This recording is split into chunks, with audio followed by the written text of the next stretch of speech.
Dude, go! We're back in the game. Yo, welcome.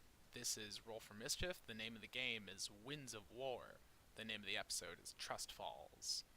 And we're going to see if our characters really can trust each other. Can they?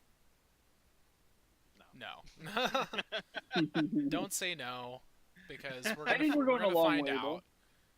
Yeah, we're doing I think okay. everybody's starting to really click and connect. Yeah, somehow. Yeah. So, alright, so our characters just took a nice rest in a very safe looking spot in a ruined temple. Yep. And we gotta keep going along this island. Go ahead and take it away, Josh. Okay, so you guys obviously wake up, and you are in the this open temple. Like I said, so the only two things in the open temple are this long altar that is towards one end. Like if it's like a rectangle, it's towards the other end that you came from, and then you have the brazier that is in the middle where you guys just woke up from.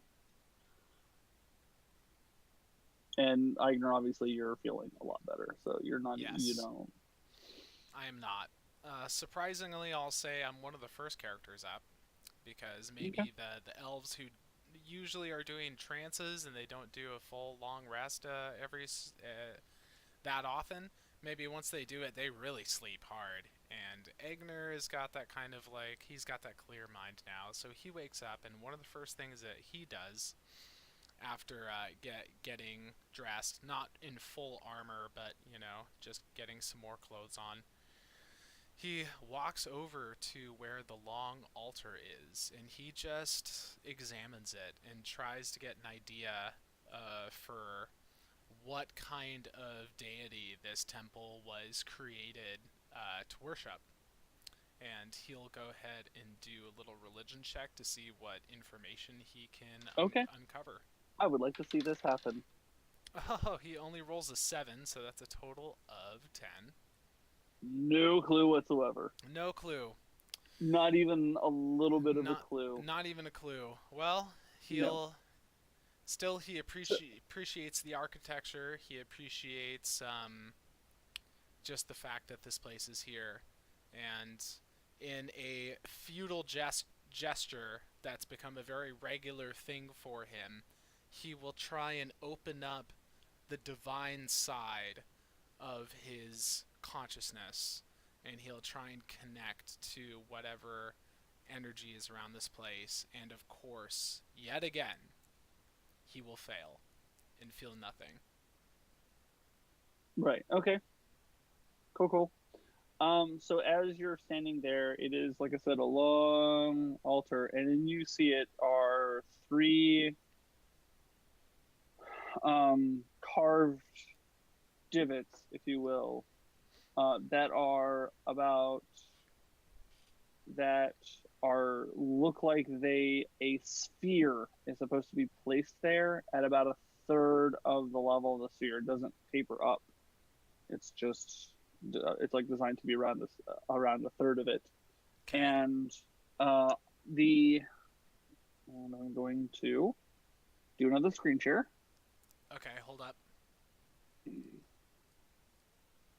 Good to go. Okay, so the one on the left has this symbol. Oh wait, the spheres are actually in here, or these are in the These are depressions, in the divots. Yeah, the divots. they're Okay. black and they're in there, Okay. or they're carved in there. They're gray, but they're carved in there. They're obvious to see. So this one is in the left one. Okay. Um, this one is in the middle one, The middle one. like in the bottom of it, Mm-hmm. and this one is in the third one, in the far right one. And I want you to make an wisdom check. Just generally Yeah, just wisdom. generally wisdom. Oh my goodness, Egner. I thought he was feeling better. He's not feeling better. You rolled a 3, so that's only a 5. Okay. You do not gain any kind of insights. Nope. He's just definitely Um, confused. yeah. So you just see this three. The this one right here. oh, just something about it like just tickles your mind, but you're Mm-hmm. not 100% sure um what it is. Mm-hmm. That just tickles your mind. Okay. So Is that all um I see? yeah, that's all you see. It's pretty plain. It's pretty. Here, I'm gonna stop sharing now. I'll give you a chance to do your thing. Mm-hmm. So, Um, what? Anything else? no, it's a plain Yeah. open thing. There are just those three things. It's lightly decorated, like on the sides or whatever. But like even that's just mostly plain. It's very light decorations. Mm-hmm. But that's all that's on it. It's just the three. Now those Like designs. Now those designs, are they faded or are they very distinct and very like well preserved? they are very well preserved Mm-hmm. in a way that doesn't make sense to you. For Like sure. even the altar, the rest of the altar itself is not. It's like a little faded. It's not. Like it's much better maintained than the rest of the Mm-hmm. temple. But these are, if you didn't know any better, are new, Yeah. Okay. Well, even though they're a part of the same piece. yeah. Okay, so in that case, I shall be moseying over to where the other fellas are sleeping, all y'all. And is anyone up just like on their own accord, or do I have to kick you awake? Because Eigner is totally in the mood to do that. Um, There it is awake. yeah, I'll be up. Alton gets up around. He's hears enough of the stirring. He's been kind of Okay, yeah. so I don't get to kick anyone awake. That's fine. No. I go over to y'all, and you're probably doing your little morning stretches and everything, and Yeah. I'll just gruffly say, okay, first of all, is there any way to get some coffee? Second of all, I found something important, but I have no idea what it is. Hmm. The altar over there.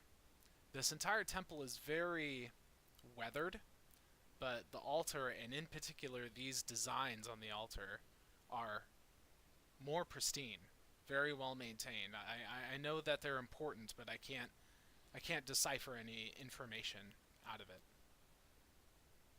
I'll wander over and take a look myself.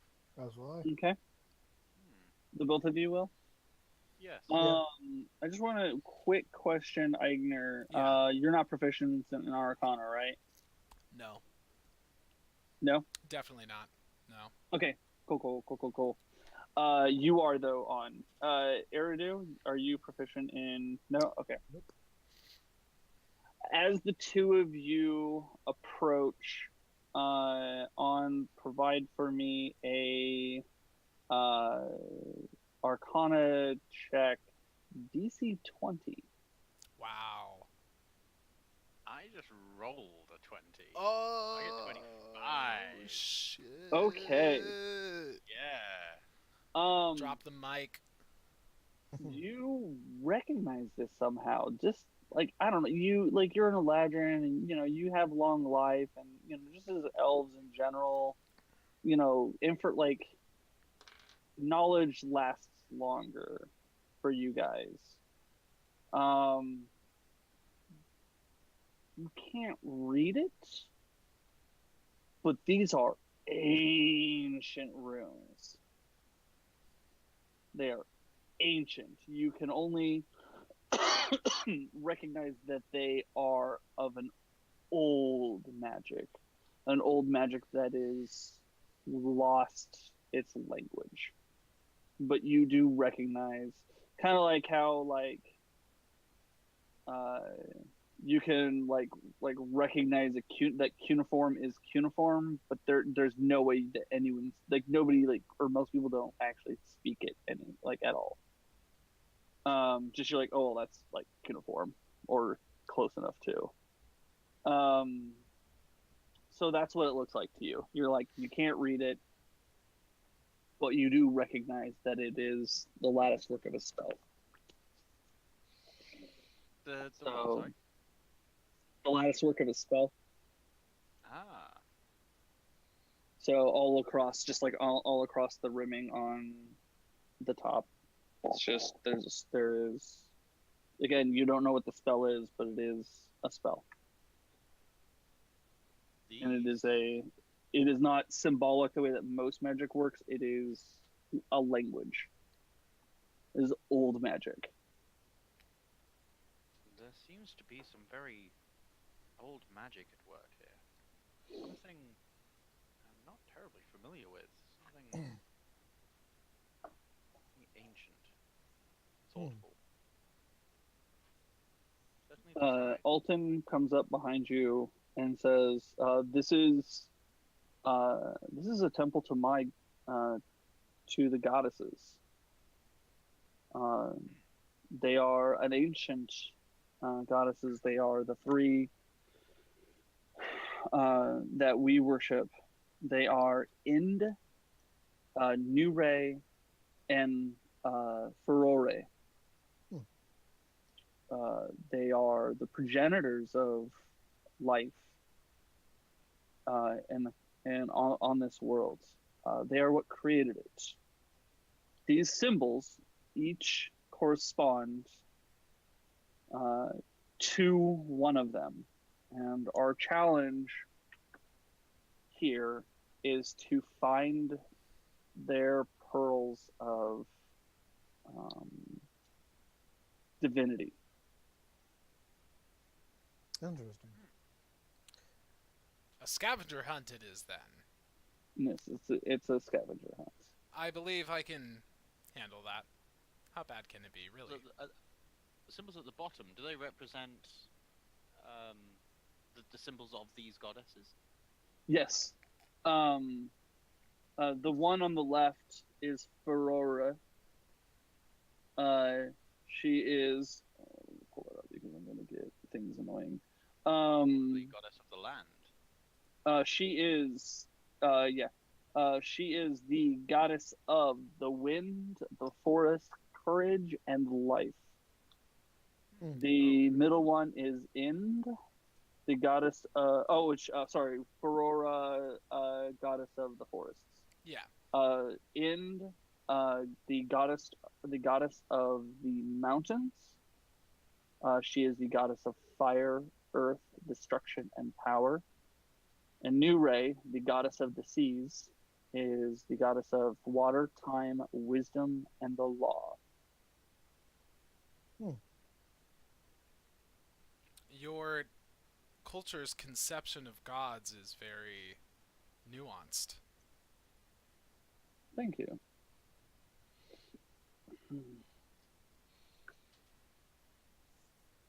Thank you.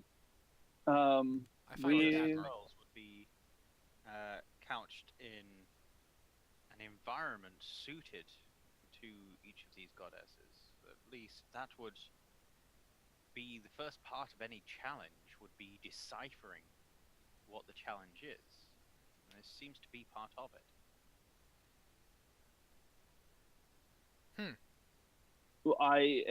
So the challenge, the challenge elders craft each challenge individually. It is not always the same, and so it is not always corresponding. I only know that it is always the job of the team to recover the pearls of divinity and bring them back here. Very well. Do you know where it is we must go to find each one of these? Okay, and then and just because you were so like focused on the altar, you just didn't notice that just beyond the temple, just on the other way a little bit, there are 3 paths. And there is a slab in front of each path that has that corresponding symbol carved Okay. into it in the same order. Eigner doesn't need a wisdom check to figure that out. He'll go like, "Oh, yes, it is making so much sense now." Yeah. Mm-hmm. I want the other 2 of you to make a wisdom check. Okay. Well, Um, this is where the beauty of these dice might start coming into play. I rolled a 20. That's a Okay. 20. So did I. I It's a rolled my 22. second 20 in a row. See, the What is it with you guys? Heroes Fate dice are lucky. Once I brought in the Heroes Fate dice, everyone is rolling 20s.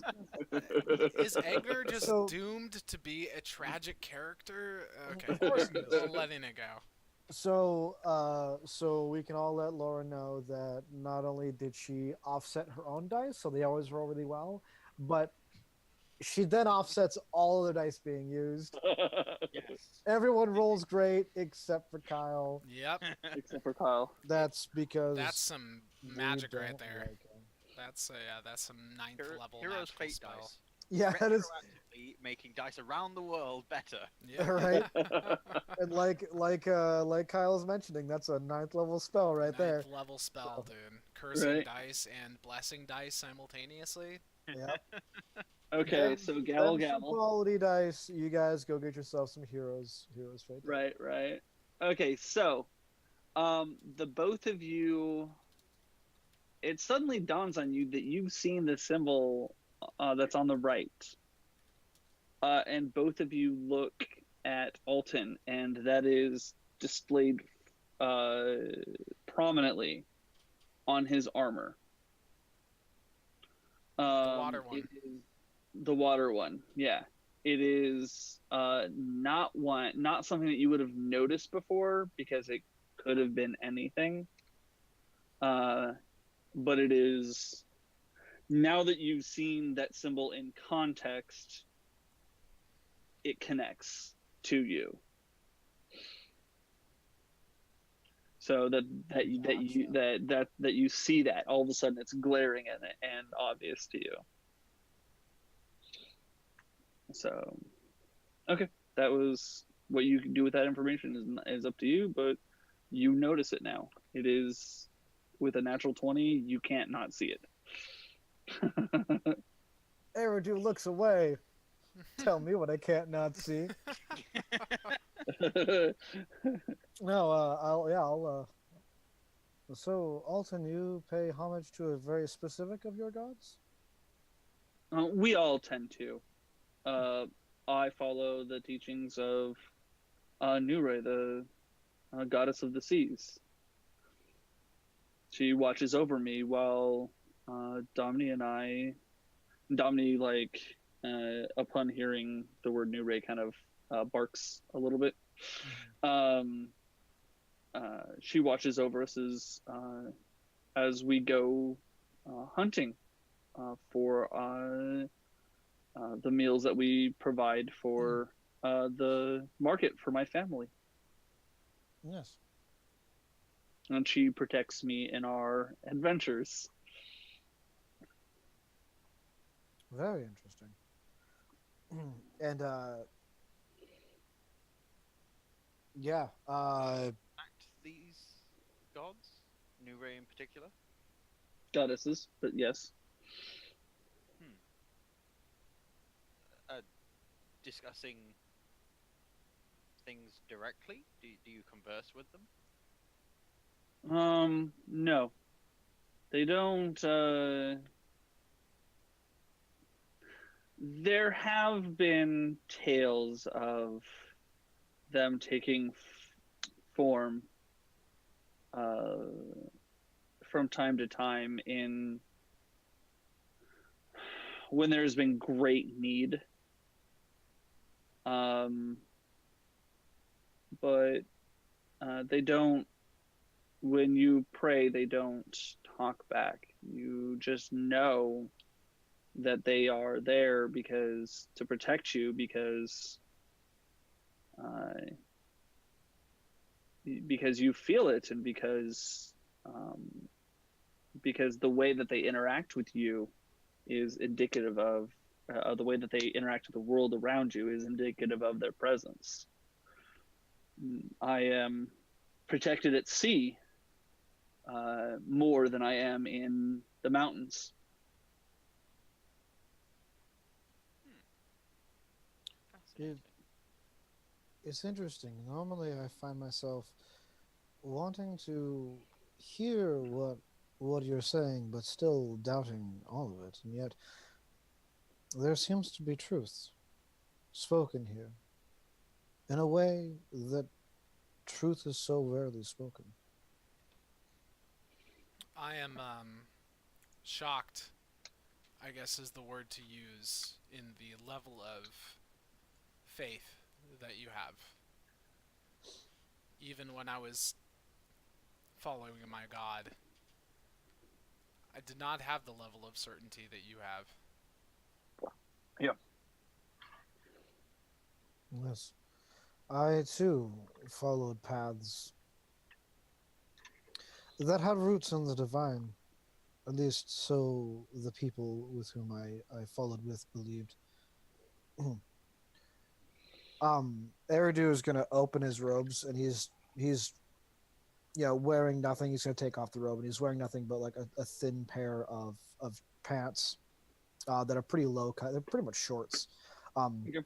He has long, winding tattoos down each arm, full sleeve tattoos. One of them is reminiscent of essentially the chaos of the wind, and the other is crashing waves. And these tattoos swirl down, wind one arm, waves the other arm. Right. And down his chest he has 5 tattoos that are the cycles of the moon. So the center is full, and the 2 above that are halved, and the 2 above that are crescent, or above and below. But he doesn't have his sword. He says, I was trained in a style of fighting that the people with whom I trained called... Oh, fudge, I lost it. Just had it. Called the Shigali. And it is a form of dance, and it is a form of swordplay. And there are a lot of religious connotations in this practice. And when I found that the people with whom I served wanted nothing more than bloodshed and death and domination, having already been a tool for them to achieve those ends, I left. But I have never been able to leave the art style behind, and I carry my sword with me so that if ever the time comes that I must put someone's life to an end, I will. But there is a reason why I fight with my fists, and that reason ties itself heavily into my lack of faith in all things. I can see how having that sword would bring back some uncomfortable memories for you. It's a burden that you still willingly take on upon yourself. You had you had mentioned what you thought Agner might say when it came. Akra might say when it comes to you having to kill to defend yourself and those around you. It is a truth. We must take life to protect life. But it is not a truth we need to accept. It is one we can choose to reject. And unfortunately, the Drow have not chosen to reject that truth yet.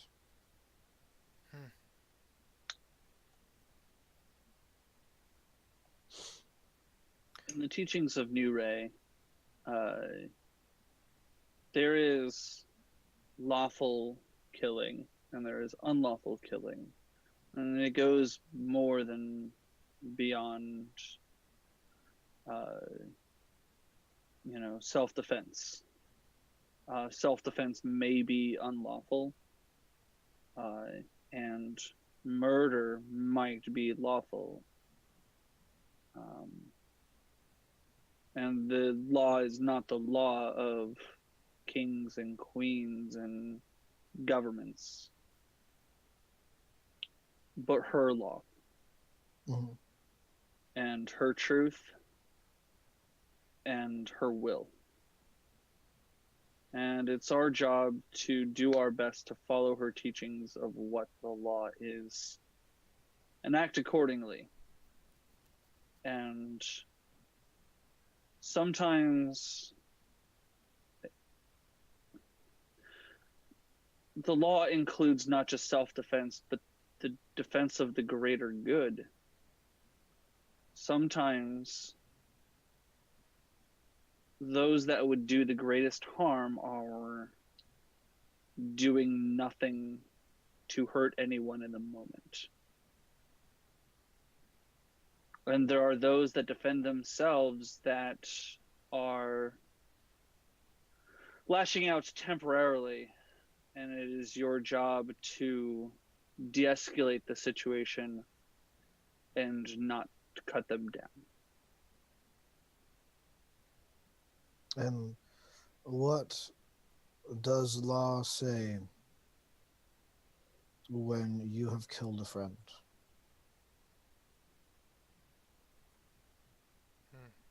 If it is the right thing to do, then it is the right thing to do.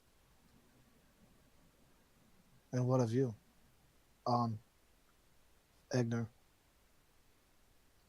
What would you say if you found out that someone close to you has killed someone else very close to you? What is it that you speak of? I am the reason that Akram has died. No. I have... No, you're not. You're not. We were all there. I mean, Alton wasn't there, but I was there. I was there. I saw it. You were not. It's not you. It was never you. It was the drow. You don't understand. I was not there. You know this. You told me the story, and yet Jarlin was. And Jarlin was one of the people with whom I chose to trust. I trusted the wrong person. And like I knew he would do, like his brothers and sisters have done before him when I fought by their side, he lied. He was full of deceit. He said the things that he needed to say to get me to believe what he wanted me to believe, and I trusted him. I let them take the body. I let them bring the device near our city. I let them in. So Alton is going to grab your hand and pull you down to your knee. Mm-hmm. And he's going to put his hand on your shoulder and say to you, the law is not always easy to interpret. We must make the best judgments that we can. It is sometimes better to stand back and assess what the right and wrong thing is to do, and sometimes we are right and sometimes we are wrong. As long as we are aware of our decisions and make them in the best faith possible, we are good in the eyes of the law. And then Alton does something that is so far against his character that you've seen so far that it is shocking, to say the least. He gives you a hug. Aww. And he kind of cries a little. Yeah, with this, Eridu is also, tears are streaming down his face, and he wraps his arms around Alton as well.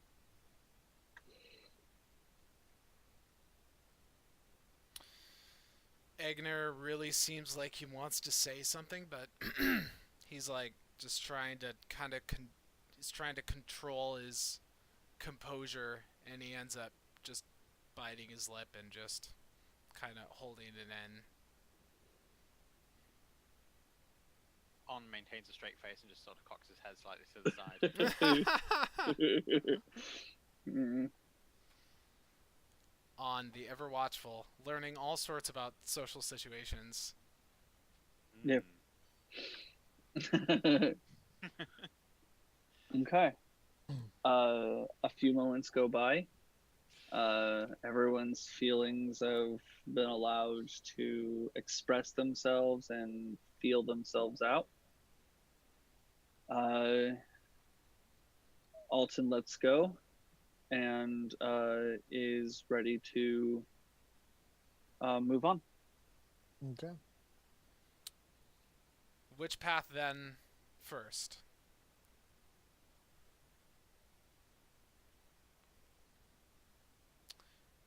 Alton, you mentioned that you have a particular affinity for Hooray, was it?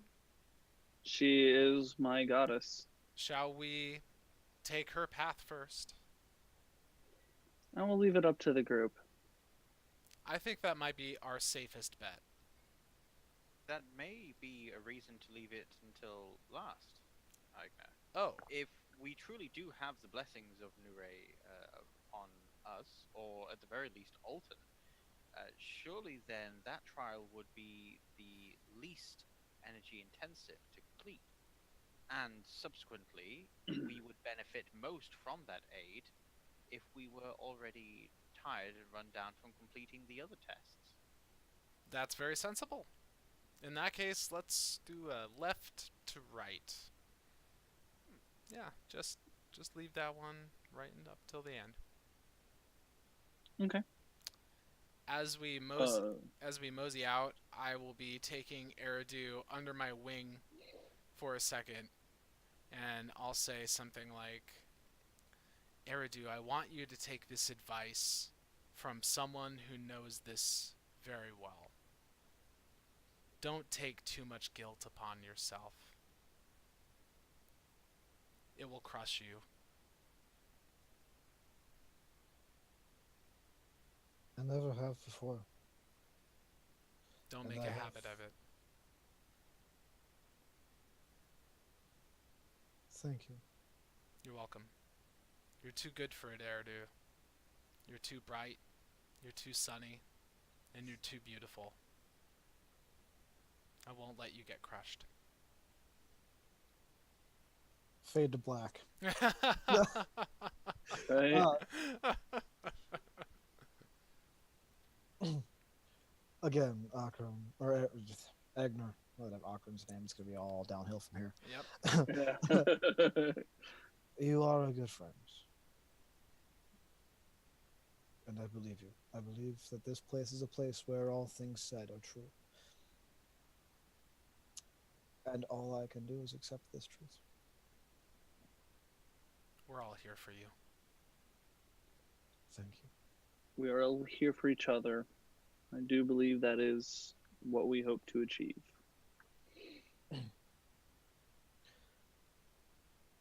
Yes. Yes, it is. Okay. So you guys go down the path, and it is leading deep into the forest. There are a series of diverging paths. And at each path you can see a stone that has the symbol of Ferora, which is it is obvious that it is sometimes moved in either direction, or either of the directions. Oh, okay. I see. So Alton says to just follow the steps. Should be fairly obvious to just follow the stones, Mm-hmm. because that's the path they want you to take. Mm-hmm. Okay. So eventually you guys come to like kind of an open grotto. and in it you come out and you have a fairly it's well maintained. The grass is, like, it's not overrun. There is, as you enter in, on the left side there is a small altar, and on the right side there is a small temple with what you assume is Ferora, is a goddess of some kind. Like a statue or like an actual divine being? Like No, like a statue. Okay, Like kind just of checking. like a statue. Just checking. Yes. And I wouldn't introduce whole deities into. I mean, I was left wondering for a second, just the casual way that you left it, like, and No, there's I wouldn't. Ferora, I wouldn't. you Yeah. know. Especially considering that we have already decided that deities aren't Oh yeah, yeah, super active. for Yeah. sure, for sure. Yeah. So yeah, I'm not gonna just destroy the, like, anyway. So yeah, it's a statue, and in the statue there is being held is a large green sphere with the symbol of Ferora kind of in the middle of it, very predominantly placed. And posted in the front on kind of either, it's like, I say temple, it's like a couple of pillars and a roof and like a kind of like a lifted flooring, So it's like a slightly lifted. it's like a shrine. Like shrine, yeah. I guess Yeah. shrine would be a better word. Yeah. So it's a little shrine, and then on the front, in front of both of the pillars, actually, kind of on the corner to both pillars, there are two wooden men that each have a wooden shield and a wooden club. Okay. Are they halfling-sized wooden men or big folk-sized? No, wooden men? they're like regular. I mean, medium sized. Okay. They're medium sized. They look like regular folk. Yeah. Yeah, well, I mean, they're wooden though. Yeah. Yeah. They kind of they don't have like people face, but like it's like a they got that kind of tree-ish nature. Mm. Okay. Not like an ent per se, but like just like if you were to just basically like chop off the whole top part and then just like stick like a face inside, like a hole or whatever. I gotcha. And they have, yeah. Cool. All right. Well, Eigner will slowly walk forward and say, "That looks to be our, what did they call it? Divine It's a pearl of pearl divinity. of divinity. That looks to be our pearl of divinity, but didn't seem like we had to endure much of a trial to get here. I would say We're trying stay like that. wary." On will just charge forward and grab the pearl. Okay, before you can even make it inside the temple, the closest of these creatures, and let me pull this up. Opportunity attack. Takes a swing at you. You were not expecting that. It's gonna be pretty easy to No hit idea. on, really. We got the fancy stream overlays. We can see that Onn has 8 Yeah. armor class. That's That's very clear to everybody.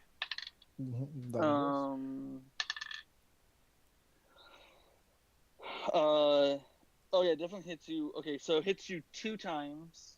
Both times hits you. Like just square and just hits you basically square in the chest. And let me do the damage really quick. You can leave that bit out if you want. Obviously, Eigner will be the see. first person to react to this happening. I So think On's the first person to 13. react, and he'll probably react by going, "Ugh." Yeah, yeah. So 13 and 15. Damage? Yeah. Homie's down, dude. Homie's down. As soon as the wooden man basically as soon as On drops, the wooden man goes back to his position. Okay. And Alton goes up and go.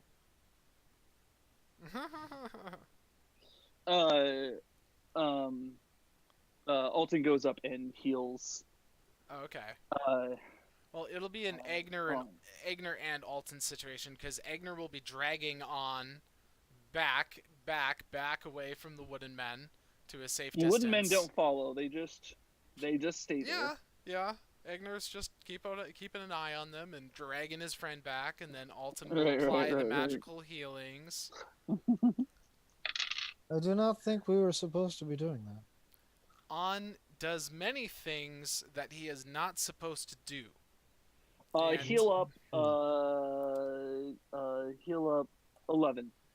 When he regains his consciousness, I will remind him that he should check with me first before he does anything rash like that. And at that point, he'll be directing the words to On and seeing if his eyes are open yet. Yes. I suppose they will have done when I've been healed. Yes. I On. do remember we submitted to Eigner as the leader in any combat situation. Yes. Yes, you did. You agreed to that. And I Good know point. it didn't seem like it was a combat situation, but it quickly turned into one. Eigner, your point and theirs has been felt most brutally by me. I hope you don't feel the bruises too much on your chest. But that looked like it did indeed hurt. I can attest to the pain. It smarts quite a bit. Wow. Have they disengaged? Oh, they are back on their post, and it looks like they might be staying there for a little bit. We should try and gather some more information or strategize or something.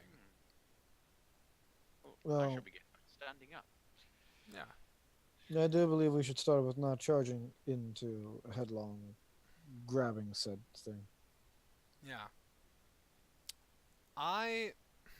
If they are enchanted enough to be able to beat the ever-loving shit out of On, then they may be enchanted enough to communicate. This is possible. It is possible. Eigner will go up and keep a Give me a perception check. Okay. I have a total of 17. Okay, yeah, plenty. You, as you're walking towards them, you see a sign above them, just kind of whatever, and it is in Halfling. Mm-hmm. Alton, I need a translator. Okay, so Alton goes up to it and sharing screen. Oh, wait for it. Yeah. Alright, good to go. Alton says, it says, you may ask my guards 2 questions, Oh, but beware. God. One guard always tells the truth, and the other always lies. Oh, man. This classic one, dude. I looked up the answer to this logic puzzle one time, and then now I have completely forgotten it. So that's just as well, because Eigner wouldn't know. Eigner and I are on the same page. Okay. So You guys good on that, or yeah. So Okay. I'm gonna stop the share.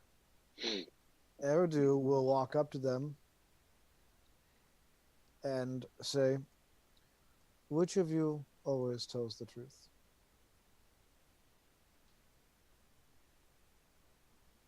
Both of them say I do.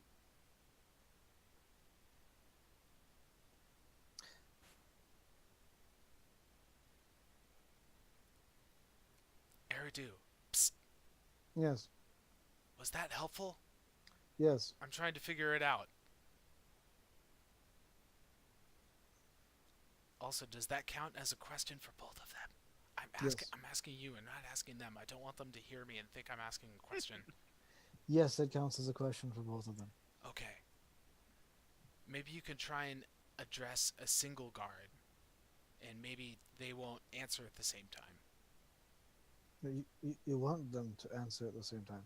Oh. Technically, you can only ask one of them, but I'm letting you have this because it was hilarious. Yeah, it was funny. Okay. If we were to now ask what the other person had just said, the liar should indicate that they indicated the other as the one that tells the truth. Because to rephrase, Asa, the question you said was, which one of you tells the truth? Yes. And then they both said, I do. So Right. then if you asked the liar, what did the other one just say to the previous question, he wouldn't say, I do, because then that would be telling the truth. So the liar would have to say something else.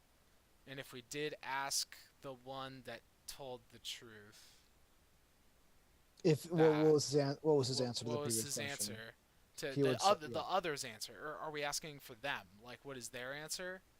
What was their answer to the previous question? Or are we asking about what was your companion's response to the previous question? Well, the responses were the same either way, so I think either question would work as the same baseline of the honest one would have to give the actual answer, while the unhonest one would have to lie about it. Uh-huh. Could we not simply hold aloft an object and inquire if the object in question is in fact that object? And if someone answers in the affirmative, they are telling the truth, and if they answer in the negative, they're telling a lie. I hold aloft a dagger and ask, is this a dagger? Should root out the answer, shouldn't it? I'm just trying to remember how this went down in the labyrinth. Well, how it went down in the labyrinth is that they got caught up in a big conversation about semantics. Well, that could easily happen here. Then she just said, "You know what? This is silly," and she just walked through one of the doors. Yeah. Well, she did start by getting it right. Right. In the labyrinth, just as a brief aside, because I don't want our characters to sort of metagame here, but we're all aware of the labyrinth, so we all know how this really goes. This is a very old. It's been around for a long time. For real. I thought it did go right in labyrinth, where she asked, "What would the other ones say if I asked them?" Mm-hmm. And I can't remember what the answer that the give is, but that's supposed to be the right answer to this, isn't it? So, what would the other one say? It's something like that, yeah. If I ask them, but then they start arguing about it and that sort of thing. I haven't seen the labyrinth in a little while now, actually. Yeah. Quickly, let's go watch the labyrinth, and then we'll get back to this. So I guess the stream's gonna run for the next 2 hours. We're gonna watch a movie. We'll be back. Oh wait. I gotta get my David Bowie. Gotta get my David Bowie in. Got to dance some magic dances. Tight pants. My wife had a crush on David Bowie back in the day, so the labyrinth is a dangerous film for us to watch. I had a crush on David Bowie back in the day, so I get it. Yeah. But Okay, so the important part is that Onn was already thinking about that before we started talking about the labyrinth. Yep. So on, do your thing. Oh, You're the smart one here, Onn. I think I might be actually. Okay. I shall take out a dagger. Hold it aloft. Am I holding a dagger? Which one are you asking? The one on the left or the one on the right? Ooh, the one on the left. No.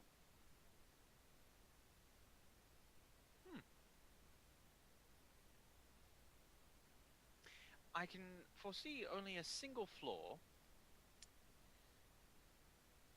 in that. Now that I think about it, 2 flaws. No, wait, 3. Uh-oh. I shall go through them in order. 1, he may have been referring to my empty hand, while being semantically correct, and the dagger-wielding hand is technically holding a dagger, but this one is not. The other flaw is that they may in fact be blind, and so as far as the truth-teller is concerned, he is correct, because he cannot see the dagger that is before him.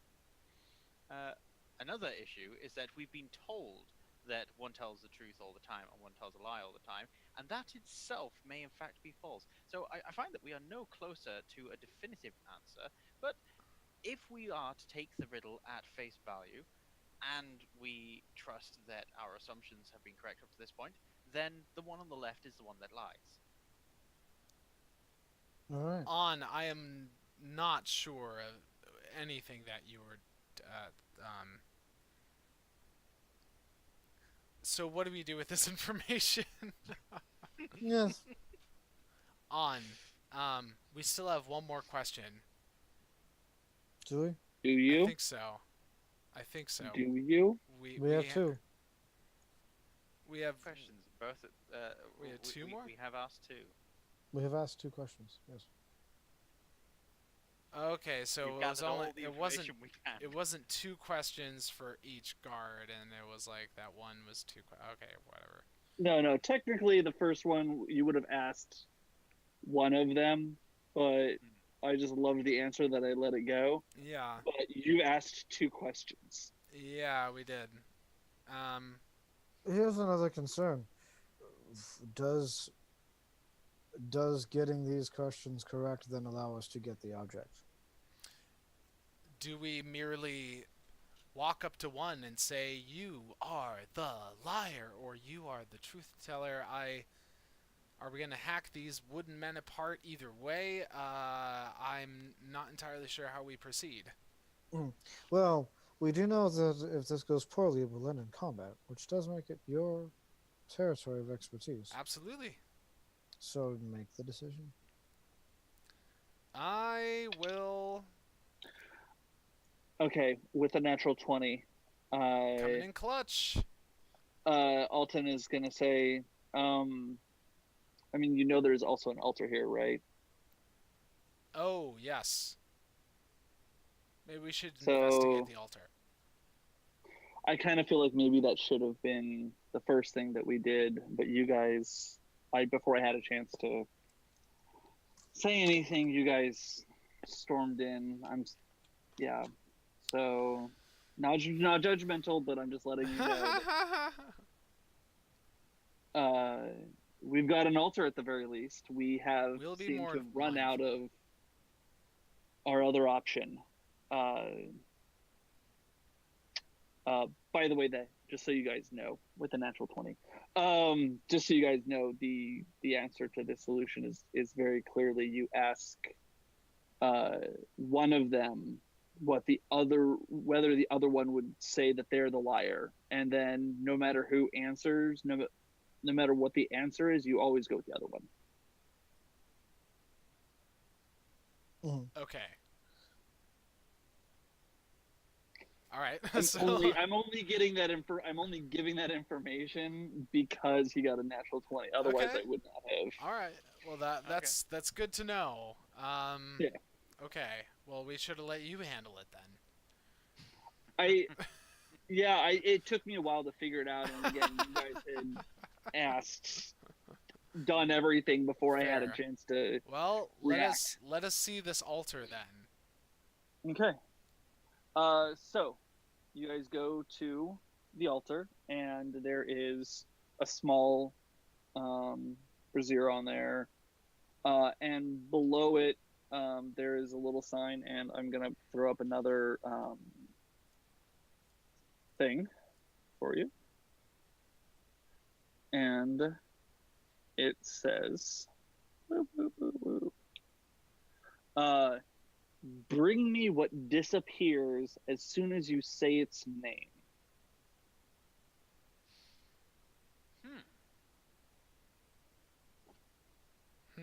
I'll leave this up for a little while you guys think on it. I believe I already know what might operate given these rules, but I do wonder how we might achieve such an end, aside from taking no action at all. Eigner, Eridu, Alton, might I share my theory? Yes, please, please. Go for it. I believe the correct response would be silence. Oh, okay. I'm gonna turn off the. Okay. Oh.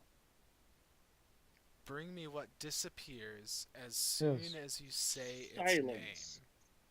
How would we present silence? If you, but just by standing here and being silent entirely. I mean, that seems pretty easy to achieve. Maybe we could just try it. And if it doesn't work, then all we did was stand here in silence for a little bit.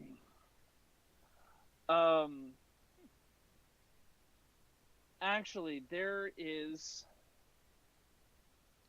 a flower that grows in this area known as the Silent Priestess. It's a hard to find flower. It is kind of large petals, and it in the night it glows. It doesn't glow during the day, so it wouldn't necessarily make it easier for us to find it right now, but it is white and blue. It's blue edges and kind of white in the middle of the petals. If it wants us to bring silence, would that not be bringing them silence? I don't know how literal or metaphorical these riddles are trying to be. Do you have the silence spell on? I'm afraid it's not a technique that I've learned myself. Look, everyone, just shut up for a minute and try my idea first. Okay. How long do you want to stay silent?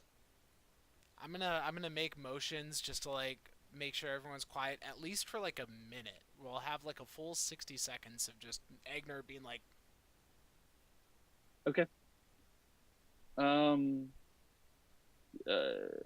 You hear there. You guys say nothing. You hear ambient noise, but the four everyone in the team is silent.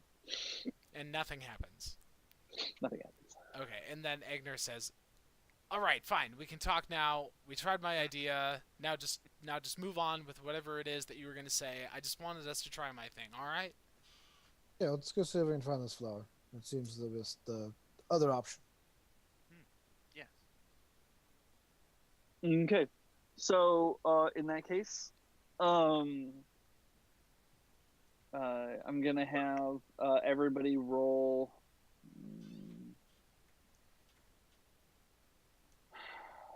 Give me two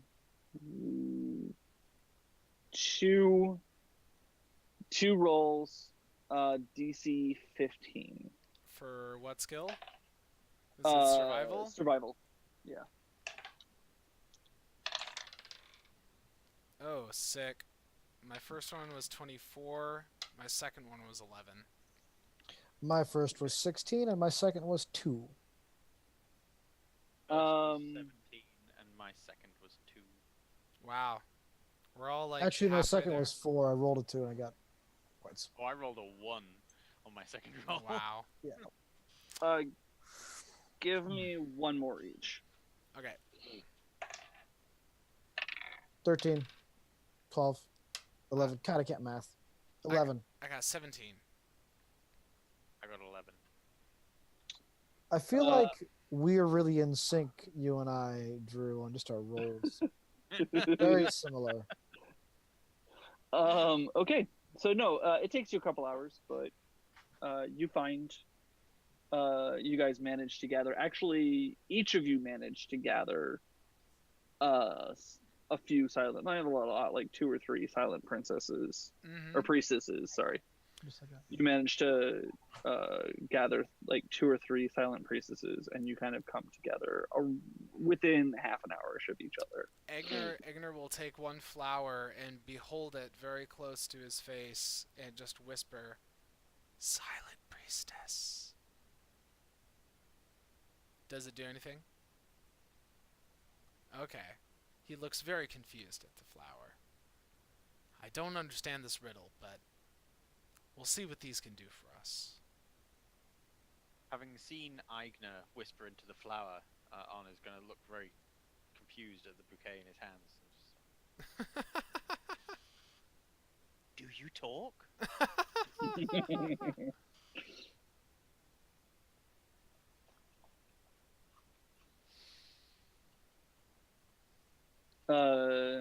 Alton is kind of not 100% sure what to do either.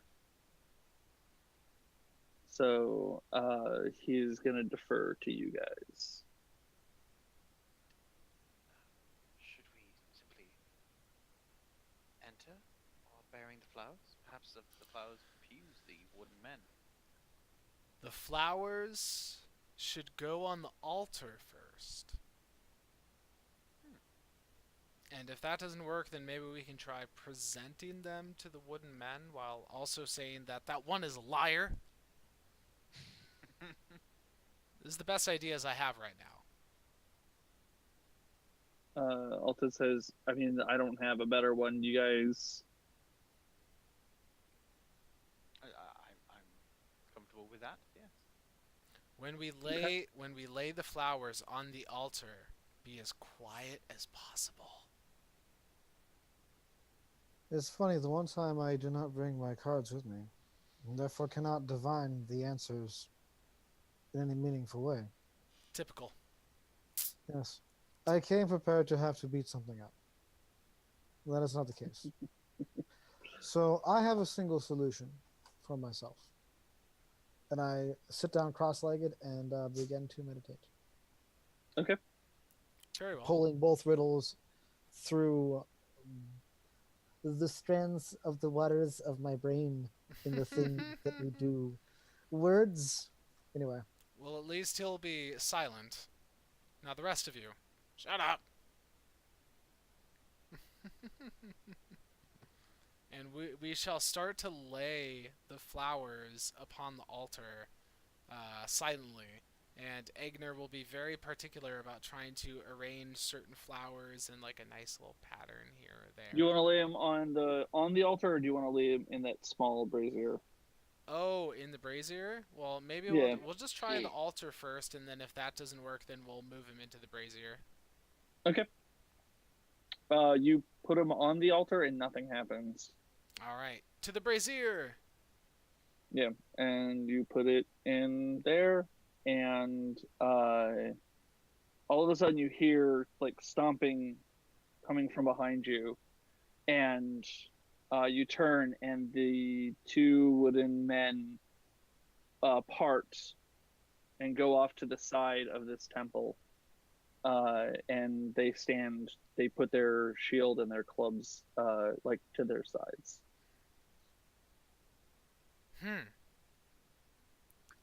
I see. You see, all it takes is a little bit of meditation, and sometimes things just work out. Yes, I see now how that was entirely your doing, Eridu. I see now.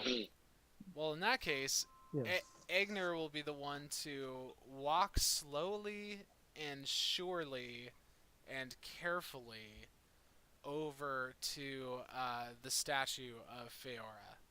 And he's going to keep a close eye on each of the woodmen as he passes by them. And as he stands in front of the statue of Feora, does anything happen? No, they stand completely still. They are, I mean, they're facing forward still, but they're not, like, they're on either side. They're not moving. You are standing in front of the statue for Hooray, and nothing is happening. Okay, Eigner will very carefully reach out and grab the Pearl of Divinity. Is it like a basketball size? Is it like small as a I'd baseball? say Is it like basketball, maybe like a junior high basketball size. mm-hmm. Is it pretty heavy? It's kind of about the weight of what a pearl would be at that size. So hefty. Okay. Yeah, Okay. All right. not cumbersomely Yeah. heavy, but like hefty. For sure. Well, Eigner will cradle it against his body and try and give a bow of respect to the statue, Mhm. and will slowly shuffle backward toward the group. So as you do that, let me just make sure that I have. There are two things that you feel whenever you grab it. The first one is you feel, I don't know, like a life stream. Like that's the best way that just this like you're in a river Mm, of pure life. mm, Yeah, like you're floating on it, like you're on a toboggan, just mm-hmm. or like, maybe just like floating, whatever. Just you're just kind of like it's a pretty easy ride. And you kind of, I don't know, like the puzzles seem to make a little bit more sense now. Mm-hmm. The puzzles that you just completely like, oh, yeah, okay, yeah, I'm able to track all this better Okay. a little bit. So that sensation of feeling like I'm floating in a stream of pure life energy Mm-hmm. will actually be very intense for Eigner. And Okay. obviously, this is something that cannot really be seen externally. So, from everyone else's perspective, you just see Eigner approaching. He's just kind of walking slowly and carefully. He doesn't want to drop the pearl. And then at some point, he has this like hitch in his step, and his eyes just go wide and kind of like roll back in his head a little bit. And then from there, he starts walking a little differently. And it's like he's not even looking at you. He's just slowly walking forward, taking step after step, and not saying a word. And as he gets close enough to you guys, you see that tears are just streaming down his face. And he's like not even registering your presence at all. He might actually gently shoulder check on without realizing it, as he just is holding the pearl and just walking. Okay. Alton says, okay, we have the Pearl of Life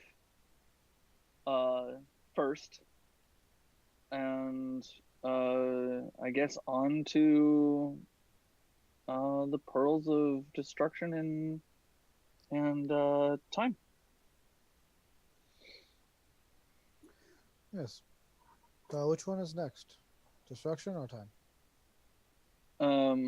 That's Destruction. up to you guys. You want to do Destruction was the middle one. Yeah. That was So there's no direct path back. So, or like in between them, like you can't like we have to go you back to have the to center go- area. Yeah. back to the center area and then move down the middle path. Perhaps And replace the pearl into the recess in the altar, in the temple part that we rested in, where we found the matching symbol. Once you say that, Eigner kind of snaps out of his reverie, and he looks at you very intently on and says, "I don't want to let go of this." But Eigner, these were never ours to keep. We are merely retrieving them. This No, I can't let go of this. If I let go of this, I might not feel this way again. Eridu is right. These are artifacts of power beyond comprehension of our greatest and most powerful elders. No one knows what would even happen if you held on to it. If it was not in its in their spots in their positions for longer than a few days. None of you understand.